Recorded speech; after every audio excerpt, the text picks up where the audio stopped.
everyone, and welcome to today's webinar, Federalism, Voting on the State's Agenda for 2012. This webinar is designed to give you information regarding the NCSL Annual Business Meeting, which will take place Thursday, August 9th in Chicago. My name is Gene Rose, and I'll be moderating today's event. And the format for today is that our presenters will take about 20 or 30 minutes for their presentation, and then we'll open up the remainder of the hour for your questions. So while we wait till the end of the remarks for submitting your questions to them, as Rachel mentioned, you may submit a question at any time in the lower right-hand corner of your screen. Our presenters today are New Hampshire House Democratic Leader and NCSL President-elect Terry Norelli, and the Assistant Republican Leader in the Oregon Senate and NCSL Vice President Bruce Starr. I know you're all very busy today, so let me go ahead and pass the program over to Representative Terry Norelli. Terry? Thanks, Jean, and good morning or good afternoon, everybody, depending upon where you are, and thanks for joining the webinar today. What we'd like to do in the next 20 to 30 minutes is to brief you on the proposed amendments that we'll be voting on to NCSL bylaws and the rules of procedures. And we will vote on those next week at the Legislative Summit in Chicago. These rules changes include adding core principles that will serve to shape NCSL state's agenda, clarifying the life of a policy directive, a process to address policy directives and resolutions that may not meet the requirements of Rule 7D, that is, they must be directed at Congress, the administration, or the federal courts. A transparent process for the introduction of amendments, and a change regarding the term of committee for staff officers. We'll also highlight some of the major policy decisions that legislators will be asked to consider during committee meetings and at the annual business meeting in Chicago. To get us started, Senator Bruce Starr is going to discuss how these proposed changes were developed. Bruce? Thank you, Terry, very much. Appreciate the opportunity to be on the phone with everybody this afternoon and morning. In late 2009 and early 2010, NCSL conducted a series of focus groups of legislative leaders, lawmakers, and legislative staff to see how well NCSL was doing in meeting its core mission, including its advocacy for states in Washington, D.C.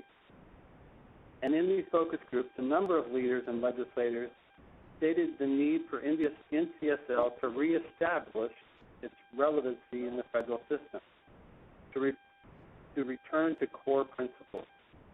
Those principles are protecting the state's role within the federal system, respecting state sovereignty and state flexibility, opposing unfunded mandates and unwarranted preemption, ensuring state legislatures' role as the laboratories of democracy, and being the primary advocate for states, and in particular, state legislatures. In order to respond to these concerns, an executive committee working group was established in August of 2010. That working group was to review the NCSL policy process and make recommendations that would result in a state's agenda. The executive committee also mandated that the policy formation process be as transparent as possible.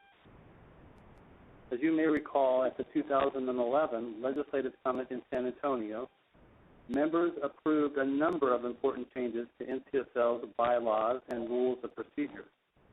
Those changes transformed the policy development process and enhanced the conference's bipartisan stature. There were, however, a few issues that remained to be resolved: defining NCSL's core principles, the duration of policy directives, a process for a Rule 7D challenge, and development of an amendment process. So the working group, this slide shows you the current membership, spent the last year examining those issues and again making a number of recommendations. Those recommendations have been adopted by the executive committee. Let's start with core principles. One of the recommendations from the working group was raising the profile of NCSL's core principles by placing them in the bylaws. While all agreed that this was a good idea, there were some concerns about the nuances of certain words and the need to make a positive statement about core principles, not just what NCSL opposes. The working group was charged to re-examine the core principles and develop language to address these concerns. This resulted in the statement you see on this slide, which was adopted by the NCSL Executive Committee. NCSL will represent the states and their legislatures in the American federal system of government consistent with support of state sovereignty and state flexibility and protection from unfunded federal mandates and unwarranted federal preemption. Let's move on to the next issue, the sunset of policy directives. When the working group made its recommendations at the 2011 Legislative Summit, it proposed that policy directives would not expire. This recommendation was based on the premise that as standing committees made the transition from lengthy policy statements to policy directives, committees would consolidate and eliminate the historical preambles and narratives that existed in most policy statements.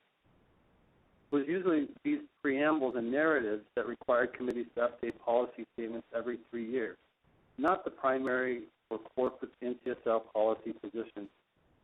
Policy directives are clear, concise statements about NCSL's position on federal issues. In response to concerns raised during the meeting in San Antonio, the working group has re-examined this issue and is recommending that policy directives not expire. The proposed amendment will require that the standing committees review the policies under their jurisdiction at least once every 4 years. The rules already allow for policy directives to be updated and amended at any time. The steering committee will ensure this review occurs. At this point, I'd like to hand the program back over to Representative Norelli to discuss the remaining amendments. Thanks, Bruce. We'll talk about the challenges to policy directives now. Under the current rules, a policy directive could be challenged if it fails to meet Rule 7D. In particular, the rule reads, quote, policy directives and resolutions developed by the standing committees shall be directed at Congress, the administration, or the federal courts, and shall be related to issues that affect the states. An amendment to the rules of procedure would add the core principles to Rule 7D. It would also require that any policy directive, resolution, or amendment introduced prior to the meeting of the standing committees that is the subject of a Rule 7D challenge or is contrary to NCSL's core principles shall be decided by a majority vote of the steering committee.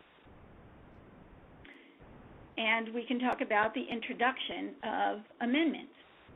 There have been concerns raised on a few occasions that the introduction of amendments to policy statements or resolutions did not follow the same process as the introduction of the policy statements or resolutions.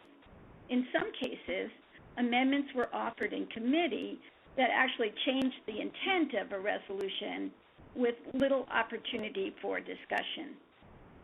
One of the tasks that was charged to the working group by the executive committee was to make NCSL's policy process as transparent as possible. Last year, amendments to NCSL bylaws and rules of procedure were approved that moved the deadline for introduction of policy directives and resolutions from 14 days before the general business meeting to 30 days. And NCSL is required to publish those policy directives and resolutions 10 days later. All members and representatives of the public and private sector have ample opportunity to review what the committees will consider during the legislative summit and at the fall and spring forums. As amendments can change the intent of a proposed directive or resolution, or even alter an existing policy directive, it was felt that the introduction of amendments should follow a similar, transparent process. Recently, some national organizations, including NCSL, have been under the microscope for what some would argue is undue influence and the lack of transparency in their policy process. As NCSL uses the policy directives and resolutions to advocate before Congress and the administration, we need to ensure that these documents avoid any charge. There was consensus in the working group to develop rules for the introduction of amendments. The working group also recognized the need for flexibility for technical or correction amendments. And so the working group is proposing the following. Amendments to existing policy directives and resolutions shall be introduced at least 30 days prior to the business meeting of the Fall-Spring Forum or the Legislative Summit. These amendments would be published no later than 20 days before the business meeting. Amendments to proposed policy directives and resolutions must be introduced at least 10 days prior to the business meeting, and these amendments would be published no later than 7 days before the business meeting. Amendments that are filed after the 10-day deadline can only be considered with the majority consent of the steering committee. Amendments introduced during the business meeting of a standing committee that changes the intent of the underlying motion would require a 3/4 approval of the member jurisdictions present as of the most recent quorum call in the standing committee. Technical amendments that do not change the intent of the underlying motion are allowed in committee and subject to a majority vote for approval. Amendments that are defeated in a standing committee can be considered on the floor of the general business meeting with the consent of 5-member jurisdictions. And the last change we want to talk about is the terms of staff officers. As was mentioned earlier, as part of what I'll call round 1 of the working group's accepted recommendations, we made all the committee officer positions 2-year appointments. Legislative staff has reviewed the 2-year appointment and are recommending that staff committee appointments return to 1 year. One reason for this is that it might be difficult for some staff to receive approval for 2 years. That concludes the discussion of the amendments to NCSL bylaws and rules of procedure, but I am going to take a minute or two now to give you some information on the policy directives and resolutions that will be up for consideration at the summit in Chicago. The policy-making committees will consider over 50 policy directives and over a dozen resolutions. A number of these policy directives are the result of the consolidation and streamlining of existing policy positions. These include directives such as energy security, immigration, surface transportation, federalism, internet and electronic commerce, labor and employment policy, and Real ID. Some of the new policies and resolutions include deficit reduction and the impact on states, state sovereignty in online gaming, Medicaid expansion options, Marketplace Fairness Act, and climate change. A full listing is available from NCSL's homepage. We'll provide you the link at the end of the program. And with that, we're happy to open it up and take any questions that you might have. Thank you, Representative Norelli and Senator Starr, for your remarks. We do have a couple questions in the queue now. Just want to remind everyone that you can ask our presenters questions by simply entering a question in the chat box in the lower right-hand corner of the screen. And let me throw this first one out to you, Senator Starr and Representative Norelli. Do you believe these new rules will result in stronger policy for NCSL and state legislatures? This is Representative Norelli. Yes, I do. I think that this is a very transparent, very clear process. We will be consolidating and eliminating redundancy in our policies, and this will really be right out there, so it'll be very crystal clear, and it means that we'll be able to advocate more effectively on behalf of state legislatures. Okay. And what is the reasoning behind creating this state's agenda? Is this a change for NCSL?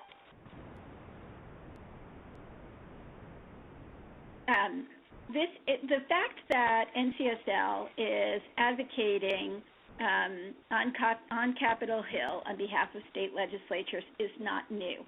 What the state's agenda does is to really focus all of our policy positions into one place, the state's agenda, and it'll give us a better tool for doing that advocacy more effectively. If I might also add, we go from, in this process, we're going from about 180 policy statements to 75 policy directives, and I think that, as Representative Norelli mentioned it, we'll focus NCSL's work on Capitol Hill and working with those in the federal government in a more targeted fashion, make better use of our staff resources and staff time. I think it's a positive move in the right direction and provide, I think, state legislators a better representation on their behalf. Okay. We've got a couple of technical type questions here. Can an amendment be offered on the floor of the business meeting? Yes, if an amendment has been filed but was not agreed to in committee, it may be considered during the fall, spring, or annual business meeting, as long as there is the consent of 5 member states. Other amendments are not allowed to be introduced on the floor of the business meeting. Okay. And when during the meeting will these changes actually be voted on? They will be voted on at the business meeting on Thursday, and we certainly encourage all NCSL members to attend the business meeting, both for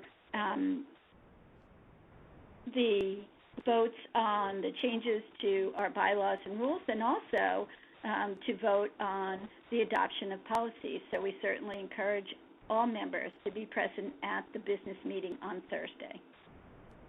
And if I might add, again, to Representative Norelli's responses, I think that the goal here is to ensure that the legislators, and legislative staff, and participants that are watching this process can do it in a way that there's no surprises, there's transparency, there's opportunity for everybody's voice to be heard.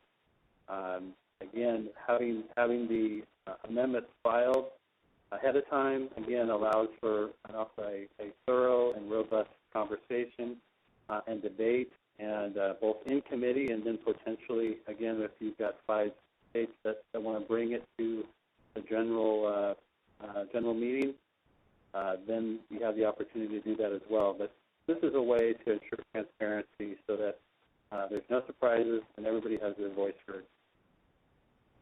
Okay, thank you.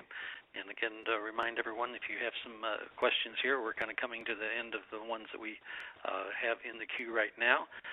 Please use that right-hand box in the bottom of your screen. Representative Norelli and Senator Starr, when would these rules actually take effect? Well, as mentioned, they'll be voted on at the business meeting, and they will take effect immediately. Okay. Well, we seem to have run through our questions here, and Senator Starr and Representative Norelli, let me just kind of give you all a chance to kind of wrap up and kind of give a summary on what you think the leave behinds are for today. We'll start with Senator Starr. Can we start with you? Sure. I just think that if we look back over the history of NCSL, we've had a very effective organization that's worked to represent the states as we look at these potential changes. Again, I think it's an opportunity to focus the efforts of the conference on representing the states and being more focused on these specific areas, and ultimately the the purpose is to effectively represent the state's interests with our partners in Washington, D.C. And I'm excited about this. I think the process has been one that's been thorough and thoughtful, bipartisan, and I compliment the work of the working group, and I'm excited about the opportunity to see these changes go into effect at our Chicago meeting next week. And Representative Norelli. Thank you. I certainly think that the work of the working group and the changes that were adopted a year ago and that we hope will be adopted this year will make us a more effective organization. NCSL is the preeminent organization for state legislators and state legislative staff in the country. And we exist to improve the quality and effectiveness of state legislatures, to promote policy innovation and communication among state legislatures, and to ensure state legislatures a strong, cohesive voice in the federal system. It is this last part of our mission that will be strengthened, that will be enhanced, that will be more effective with the changes that are being proposed by the working group and the executive committee. So thank you very much for tuning in today and helping to make NCSL a stronger, more effective organization for state legislators and legislative staff around the country. Thank you, Representative Norelli and Senator Starr. And note, please, the information on the screen there if you'd like more information on the changes to the bylaws and rules of procedures and NCSL's current policy process. That link is there, as well as the policy directives and resolutions to be considered at the 2012 Legislative Summit in Chicago. A copy of this presentation will be made available online soon. You'll be getting information on how to access that as well. And if you have any questions for NCSL staff, we will direct you to the officers, the directors of the NCSL Washington, D.C. office, Molly Ramsdell and Neil Austin, and there are their phone numbers and email addresses, and feel free to contact them at any time. And we appreciate all of you for attending today's event, and we want to remind you to check NCSL's website for more webinars in the future at www.ncsl.org. For the National Conference of State Legislatures, this is Gene Rose wishing all of you a great day and hoping to see you in Chicago. Thank you.